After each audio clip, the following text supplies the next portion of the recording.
Salam Bolo. Di kota sebesar Surabaya, sebuah hantu dari masa lalu kembali muncul. Hantu penjajahan Belanda, menebar cemas dan was-was bagi ribuan warganya. Ini bukan film horor, tapi ini kisah nyata tentang perjuangan mempertahankan hak atas tanah yang mereka sebut rumah. Sebuah pertarungan hukum yang mengadu bukti kepemilikan modern melawan dokumen warisan zaman penjajahan. Jadi, apa yang terjadi kalau secarik kertas dari zaman penjajahan Belanda, milik sebuah BUMN raksasa, tiba-tiba dianggap lebih kuat dari sertifikat hak milik yang negara sendiri terbitkan? Kami rakyat Dukuh Pakis menuntut negara hadir melawan kejahatan BPN yang menjadi antek penjajahan Belanda. Adalah warga Kres Kencana ya Pak. Ini pengalaman yang saya alami sendiri.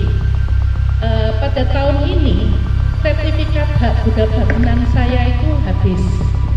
Pada bulan Maret itu saya sudah mengajukan ke BPN.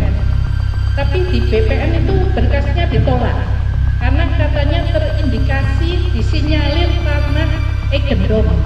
Ternyata saya ada ruko satu lagi ketika 2024 mau saya perpanjang Pak. Itu sudah keluar ini Pak, bahwa tanah di area sana juga terindikasi Egendom 1278. Ini adalah sertifikat hak milik atau SHM. Menurut hukum Indonesia, ini adalah bukti kepemilikan tanah paling kuat, sebuah jaminan dari negara. Tapi, gimana kalau surat sakti ini mendadak nggak ada artinya? Gimana kalau surat ini bisa dikalahkan sama dokumen ini? Eigendom Verponding, bukti kepemilikan dari zaman negara jajahan bernama Hindia Belanda. Di Surabaya, inilah kenyataan pahit yang dihadapi ribuan warga. Rumah yang mereka tinggali puluhan tahun, tanah yang mereka beli dengan susah payah, sekarang terancam diambil alih. Semua gara-gara PT Pertamina memakai surat tanah kuno dari zaman penjajahan Belanda ini untuk mengklaim lahan mereka yang padahal sudah punya sertifikat resmi. Assalamualaikum warahmatullahi wabarakatuh.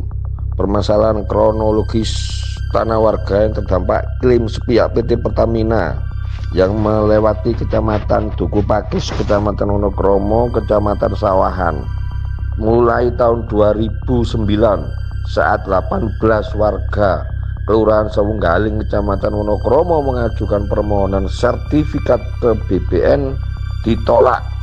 Tahun 2010 permohonan pun dihentikan karena adanya klaim dari PT Pertamina. Kemudian merambat sampai tahun 2011, bukan hanya Kelurahan Sawunggaling, menjalar sampai Kelurahan Dukuh Pakis, Kelurahan Pakis, bahwa tanah-tanah yang ditempati warga, baik yang berbentuk SHM, SHGB, diakui oleh PT Pertamina, yaitu adalah tanah surat Egendom Verponding 1305 dengan tahun surat 1918. Kemudian merambat Egendom yang Verponding tahun 1305, nomor 1305 tahun 1919, merambat di tahun 2022. Egendomnya menjadi surat Egendom Verponding tahun 1278. Tahun 2023 lebih luas lagi, Pertamina mengklaim tanah seluas 220,40 hektar, sehingga warga yang terdampak meliputi 3 kecamatan, yaitu Kecamatan Dukuh Pakis, Kecamatan Wonokromo, dan Kecamatan Sawahan.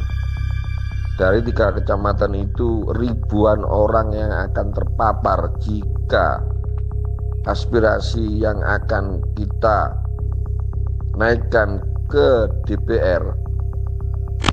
Pertamina mengeluarkan surat Verponding Egendom tahun 1919 nomor 1278 dan 1305, maka masyarakat 3 kecamatan itu harus pergi meninggalkan tanah yang secara sertifikat sudah dibuatkan oleh BPN. Pertamina ini mendapatkan surat berbonding agendom dari Belanda. Melalui Pertamina, Belanda meminta kembali tanah-tanah tersebut di 3 kecamatan. Harapan kami di bulan November ini